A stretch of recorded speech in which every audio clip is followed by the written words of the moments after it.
Update. Am I the a-hole for leaving my wife over a computer? Original post. I, 26 male, have been married to my wife Emma for 4 years. She was a social work major who I met in one of my gen ed classes. I explained to her I was a mechanical engineering major. She then asked if I could tutor her in math, and that's how we began dating. Afterwards, I decided to get my master's in Japanese to help me gain more career opportunities. My wife thought it was a silly idea and said she wouldn't be funding it, so then we decided to keep our finances separate. It wasn't a big deal since I was still working anyways. I just had less free time. So, she was making more than me during this time. It paid off, and I recently landed a high-paying job, and with that came more stress due to me having to travel to Japan often. I've really been wanting to get into gaming, so I invested in computer parts costing around $1,500. Once I took the parts out of the box, my wife noticed the receipt and asked how I could be irresponsible with my money. She assumed I still made the same amount, but when I told her that I make triple that amount now, she began giving me the silent treatment. During this time, I began to notice my things were going missing. I wanted to go fishing with some friends one time, and when I was looking for my rods, she must have noticed and said she had given them to her uncle. I told her not to take my stuff without asking, but didn't mind too much because they were old, so I just bought some more. Another time, I was about to go to the gym and I was looking for my pre-workout. I always keep 3 jars. I luckily had a can of Monster and that helped. I asked my wife when she got home from work and she said she gave them to her cousin. I asked her to reimburse me because they cost $50 a jar, and she said I make enough to replace them and just ignored me for the rest of the day. One day when she thought I was asleep, she was talking to someone on the phone, explaining how she's going to move her parents into our house. She hadn't explained this to me. We only have 3 rooms. One is her office, one is my office/game room, and the other is our bedroom. She told the person on the phone, who I assume is her sister, that she's going to give my gaming setup to her brother to make room and that I'll get over it eventually. So today I left work early to catch her in the middle of her plans. And when I walked in our apartment, her and her brother were then placing everything into a box. I asked what was going on, and my wife, whose face was pale, said she was cleaning when her brother came by. I asked him did he plan on taking my computer. Of course he denied.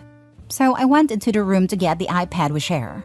And I looked through the text on there, and it clearly shows my wife telling him when to pick it up, and to deny that he had it. I told him to get out, and asked her why does she think she's so entitled to my stuff. I've never yelled at her, and I guess this scared her because she began to cry. She ended up packing a bag and went to stay with her sister.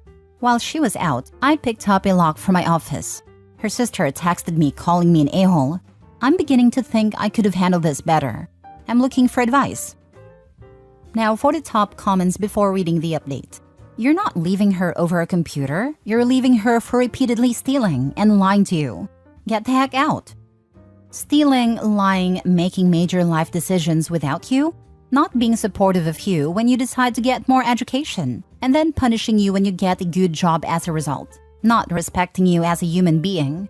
Yeah, saying leaving her over a computer is a ridiculous way to put it. The computer is just the straw that broke the camel's back. The room thing would be my breaking point. Let him move in, cause I'm out of here. Hopefully you can afford a monthlies. Not the a-hole, but your soon-to-be ex is a spiteful bee. Put everything but the necessities in a paid storage unit, and cut your losses with this horrible person. Not the a-hole. Sounds like she doesn't respect you. Maybe also a bit bitter, as it sounds she got really funny once she learned you were earning more than she thought. Agreed. She mocked him for taking courses to learn Japanese to better his job prospects. When it played out exactly as he knew it would, she got petty. He made her look like a moron without meaning or trying to, and she took the vindictive road about it. Now for the update. After about a week staying at her sister's house, Emma called me and asked if we could meet up. I agreed and we met at a park. She apologized for everything and said she thought she was doing what was best for everybody. I asked what if I just gave her expensive makeup to my sister. She admitted that she would be upset. I then asked why did she think it would be any different for me. She didn't have a reason, and her sister told her how unfair she was being to me. We decided to give it another chance and she moved back in. It was going good until she started moving her things into my office. I asked her what she was doing, and she explained how she needed a room for her parents. I told her no, and that's not happening. I grabbed her things and placed them back into her office. I told her that they could move in, but my space has to remain untouched. On top of that, we need to determine how bills are going to be paid if they stayed. She called me a selfish jerk and then ran back to her sisters. I guess her sister told her she was being inconsiderate once again, and apparently they got into an argument because the sister refuses to take their parents in and said she's tired of hearing about her problems. I agree with her. Her sister has 4 kids. Her sister called and told me everything and said that Emma went to her parents' house. I tried to call her, but she ignored my phone calls for 2 weeks. So I decided I couldn't live like this, filed for divorce, and handed to her at her parents' house. She called and begged me to forgive her. I told her I'm not sure if I can. She refused to sign it until we go to counseling, which I refused, and said she had 2 weeks to suggest that. So now I live alone. She still refuses to sign the papers, but that doesn't stop the divorce. It just makes it harder. You know, your wife has not learned anything, has not changed as you promised, and still feels entitled to your money and your things. She's disrespectful, uncommunicative, and frankly quite mean.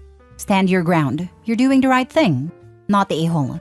She had a problem supporting Opie while he was taking steps to advance his career, which fortunately he didn't need. However, has no problem with stealing from him once his hard work paid off.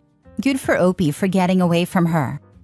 I mean, if we were just dating then, I would consider it, because I have my own loans to pay off and bills to pay and other responsibilities. But if we were married, then I would probably create a plan to help as much as possible with his studies. However, if I didn't support him financially because we're just dating, then I wouldn't start being a witch once I find out he makes triple than I, or make major life-changing decisions. If anything, I would be happy and won't ask to change a thing, since it was his money and hard work that provided for him. So she didn't change at all and was trying to do what she wanted at your expense. Yeah, get that divorce done. She's a POS. She wanted to live with her parents, and now she can in their house.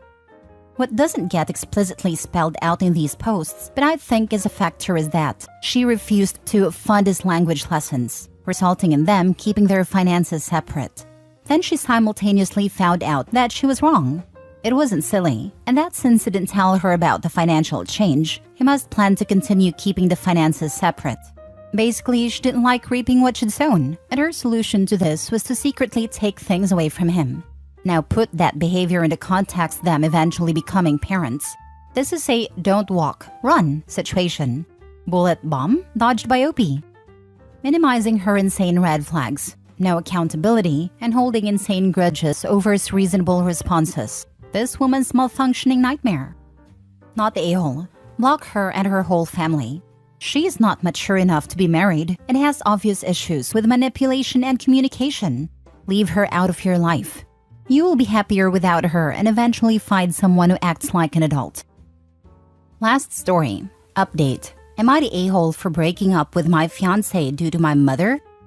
Original post. So this situation is just a mess all around.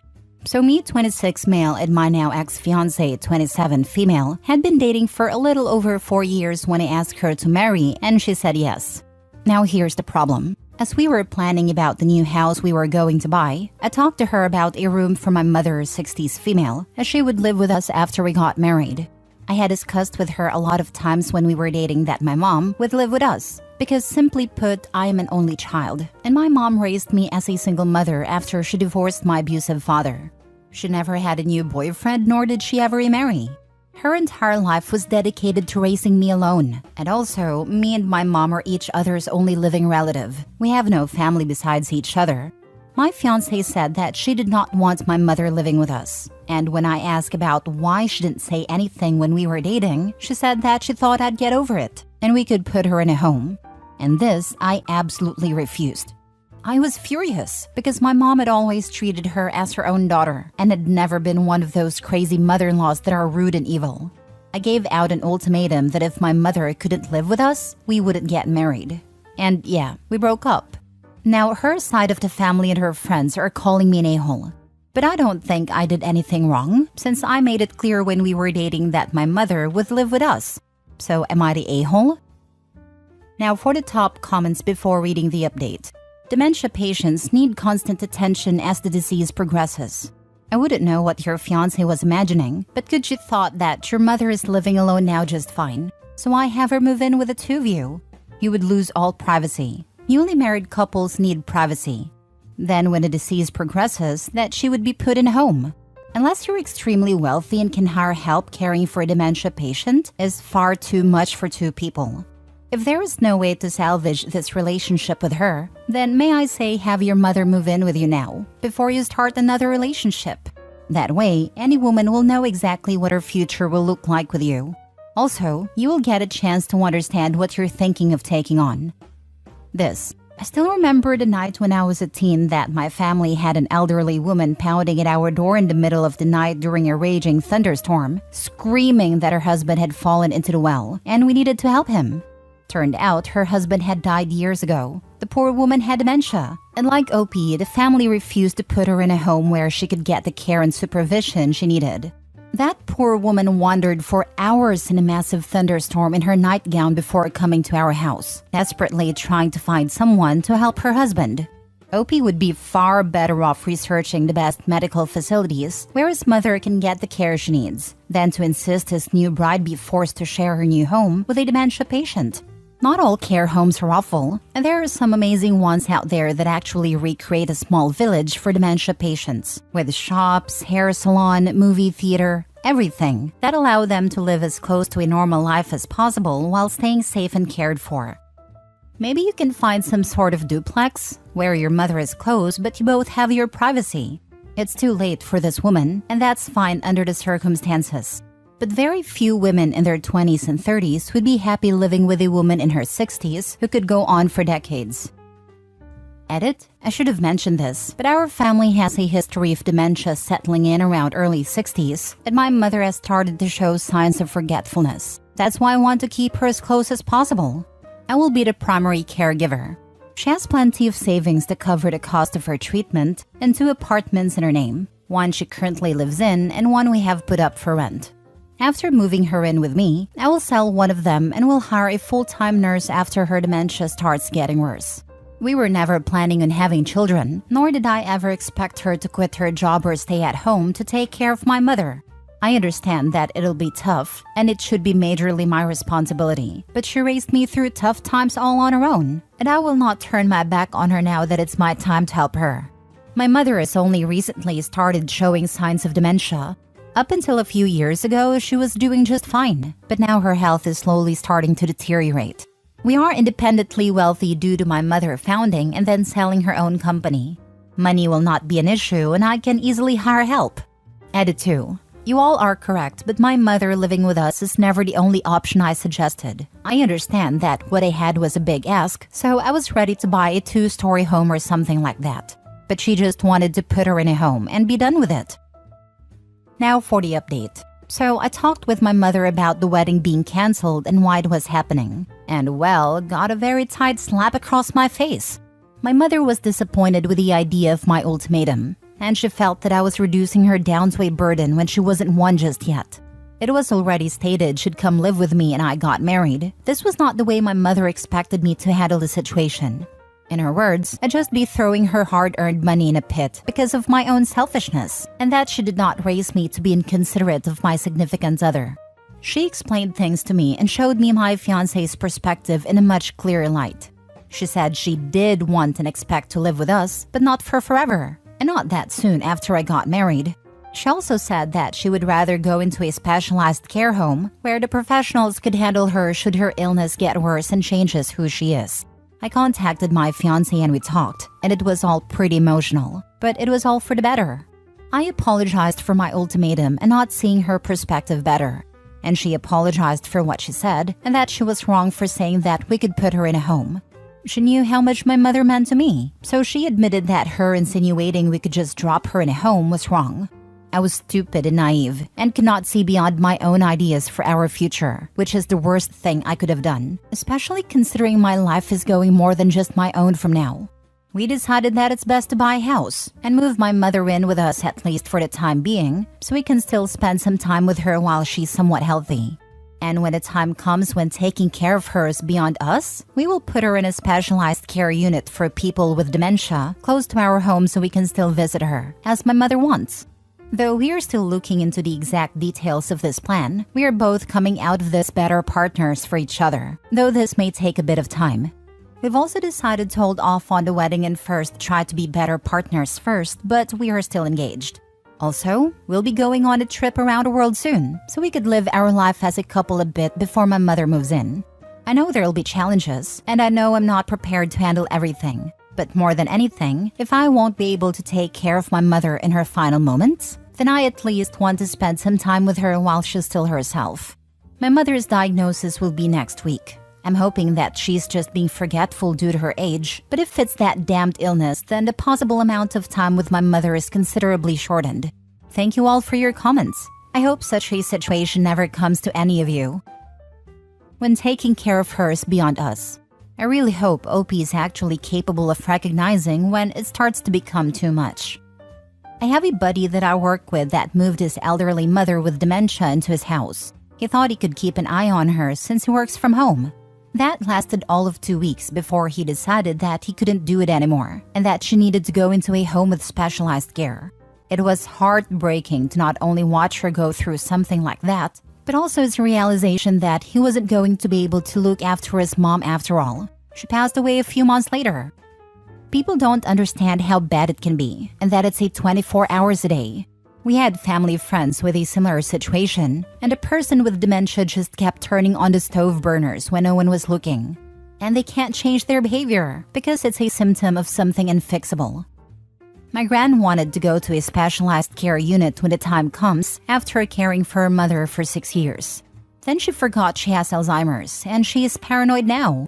I'm heartbroken. She has another personality now trapped inside her. Funny how it started as the mother moving in purely because they were close. Then when things got a bit heated, it turned into she's showing signs of dementia. And then by the edit, she can't drive anymore and is thinking of specialized care homes in the update. Once you're at the can't drive phase, you're well and truly past showing signs.